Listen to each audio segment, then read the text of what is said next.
Hello குட்டீஸ், எப்படி இருக்கீங்க? நல்லா இருக்கீங்களா? ஓகே, நானும் ரொம்ப நல்லா இருக்கேன். சரி, இன்னைக்கு நான் பைபிள்ல இருந்து ஒரு சூப்பரான ஒரு சம்பவத்தை நம்ம கேட்க போறோம், வசனம் கேட்க போறோம். அதோடு கூட சேர்த்து அண்ணாங்களா உங்களுக்கு ஒரு சூப்பரா ஒரு நாடகத்தை வேற ரெடி பண்ணி வச்சிருக்காங்க. சரி, நம்ம ஒரு ப்ரே பண்ணிடலாமா? அன்பும் இரக்கமும் நீதியும் நிறைந்த நல்ல தகப்பனே, இந்த வேலைக்காக உமக்கு ஸ்தோத்திரம். ஒவ்வொரு பிள்ளைகளையும் நீங்க ஆசிர்வதிங்க. இந்த நாளிலும் நாங்கள் கற்றுக்கொள்ள போகிற காரியங்களை ஆண்டவரே நாங்கள் ஞானமாய் கற்றுக்கொண்டு அதன்படி நாங்கள் வாழ கர்த்தர் கிருபை தாங்க. இயேசுவின் மூலம் ஜெபிக்கிறோம் எங்கள் நல்ல பிதாவே, ஆமென். ஓகே பிள்ளைங்களா, இன்னைக்கு நம்ம பைபிள்ல இருந்து ஒரு வசனத்தை கத்துக்கலாமா? ரொம்ப சின்ன வசனம் தான், நம்ம கத்துக்கலாம். மத்தேயு 24:4. ஒருவனும் உங்களை வஞ்சியாதபடிக்கு எச்சரிக்கையாய் இருங்கள். வஞ்சியாதபடிக்குன்னா என்னது? ஏமாத்துறதுல நம்ம எப்பவுமே தேவனுடைய பிள்ளைங்க ஜாக்கிரதையா இருக்கணும். சரியா? நம்ம யாரும் நம்மள ஆசை காட்டும் போது நம்ம ஈஸியா அவங்க கிட்ட ஏமாந்து போயிடக்கூடாது. அதுதான் ஏசுசாமி இந்த இடத்துல நமக்கு சொல்றாங்க. சரி, இதுக்கு சம்பந்தமா ஒரு நாடகத்தை நம்ம பார்த்துட்டு வந்துடலாமா? Hello hello sir. சொல்லுங்க சார். நாங்க ஏபிஐ பேங்க்ல இருந்து பேசுறோம். சொல்லுங்க சார். இந்த மாதிரி நீங்க கடைசியா பேங்க்ல பணம் எடுத்தீங்களாமே? அப்படியா? ஆமா சார். உங்க அக்கௌண்ட் பிளாக் ஆயிடுச்சு. உங்க நம்பர் கொடுங்க கொஞ்சம், அக்கௌண்ட் நம்பர். பிளாக் ஆயிடுச்சு, அக்கௌண்ட் நம்பர் கொடுங்களா? என்ன சார் அக்கௌண்ட் நம்பர் எல்லாம் கேக்குறீங்க? இல்ல சார். சரி விடுங்க, ஒன்னும் பிரச்சனை இல்லை. இங்க பக்கத்துல தான் இருக்க, நான் பேங்க்கே வந்து பண்ணிக்கிறேன். 10 மினிட்ஸ்ல கொடுக்கீங்கன்னா உங்க அக்கௌண்ட் பிளாக் ஆயிடும் சார். உங்க நம்பர் கொடுங்க கொஞ்சம் சீக்கிரமா. அக்கௌண்ட் நம்பர் கொடுத்தா சார் இருங்க சார், பக்கத்துல தான் பேங்க். நான் வந்து இல்ல சார், இன்னைக்கு பேங்க் லீவு சார்.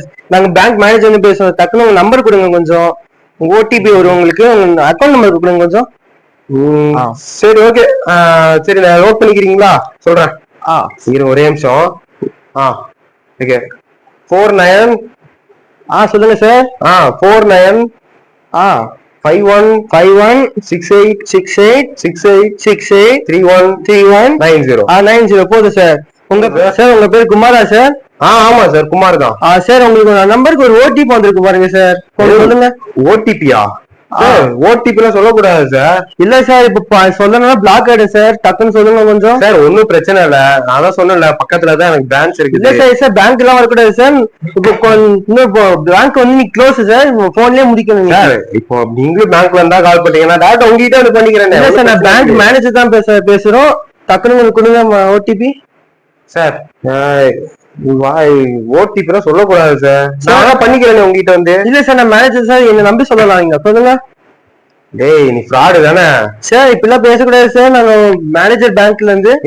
ஒரு எத்தனை கால் தெரியுமா வருது ஒரு நாளைக்கு? நீ ஃப்ராடு தான். இருடா, போலீஸோட வரேன். இருடா. இரு. Hello hello, manager sir.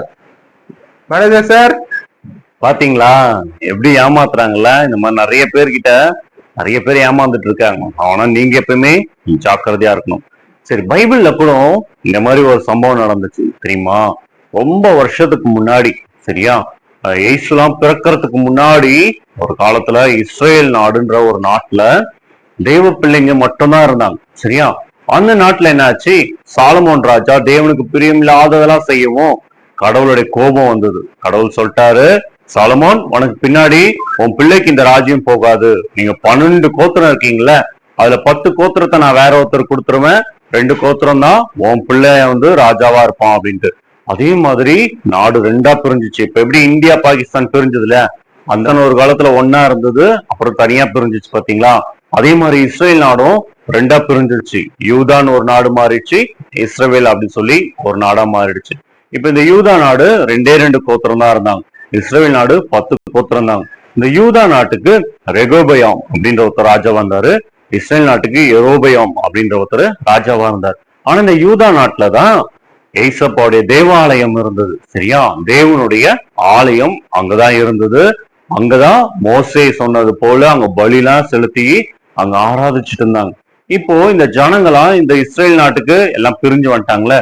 இப்ப இவங்களாம் ஆலயத்துக்கு போகணும்னு சொன்னா அந்த காலத்துல ஒரே ஒரு ஆலயம் தான், அங்கதான் பலி செலுத்தணும்னு சொல்லி கடவுள் சொல்லி இருந்தார். இதனால இந்த ஜனங்க இங்க இருந்து யூதா நாட்டுக்கு போய் வந்துட்டு இருந்தாங்க.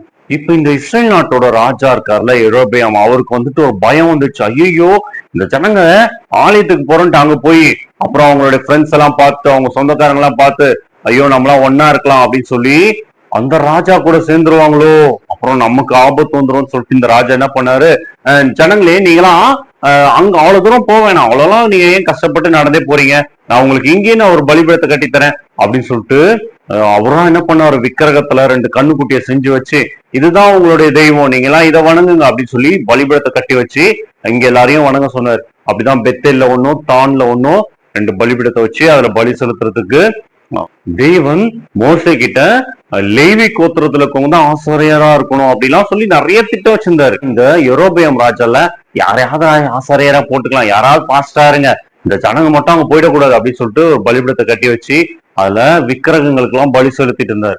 இப்ப என்ன தெரியுமா ஆச்சு, இந்த யூதா தேசத்துல இருந்து ஒரு தீர்க்கதரிசி வந்தாரு.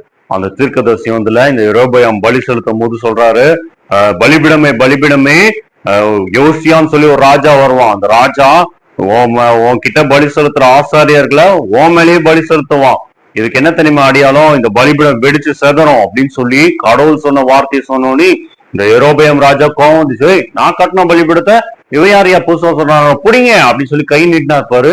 நீட்டின கையை மடக்கவே முடியல, ஐயோ ஐயோ ஐயோ அப்படின்னு மடக்கி பாக்குறாரு, மடக்கவே முடியல.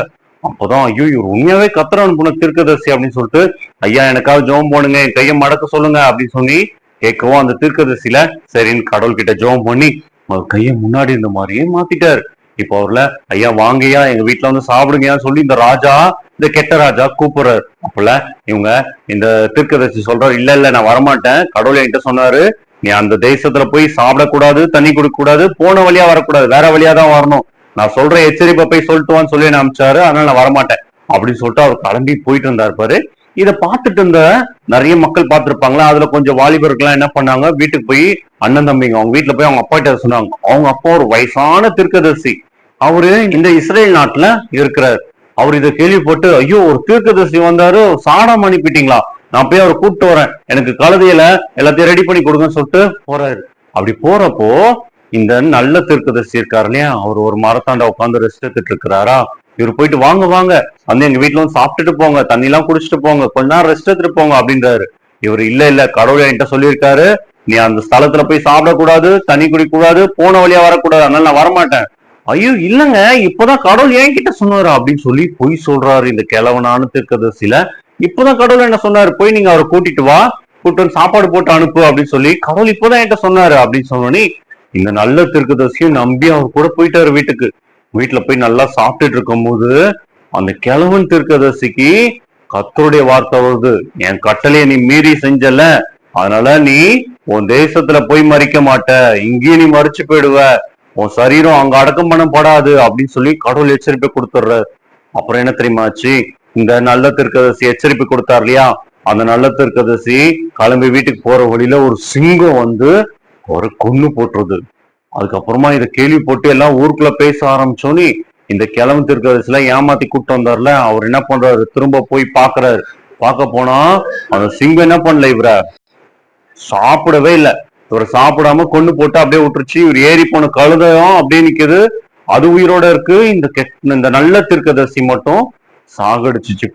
அப்புறம் இந்த கிழவனான தீர்க்கதரிசி போறாரு, ஐயோ ஆமா இவரை நான் தான் ஏமாத்தி கூப்பிட்டு வந்தேன், இவர் என் வீட்டுல வந்து சாப்பிட்டாரு, இவர் கர்த்தருடைய கட்டளை மீறினதுனால கர்த்தர் சொன்னபடியே இவரு செத்துட்டாருன்னு சொல்லிட்டு அவரை கூட்டு போய் தன்னுடைய கல்லறையில அவரை அடக்கம் பண்ணிட்டாரு. பாரு ஒரு நல்ல தீர்க்கதரிசில அவர் சொன்னதெல்லாம் நடந்துச்சு, இந்த பலிபீட வெடியும் அப்படின்னு சொன்னாரு, அதே மாதிரி வெடிச்சு செதறிச்சு. கர்த்தருடைய கட்டளைய கேட்டு நடக்கிற ஒரு தீர்க்கதரிசி வேற ஒருத்தர் சொன்னதை என்ன பண்ணிட்டாரு, நம்பி ஏமாந்துட்டார்ல.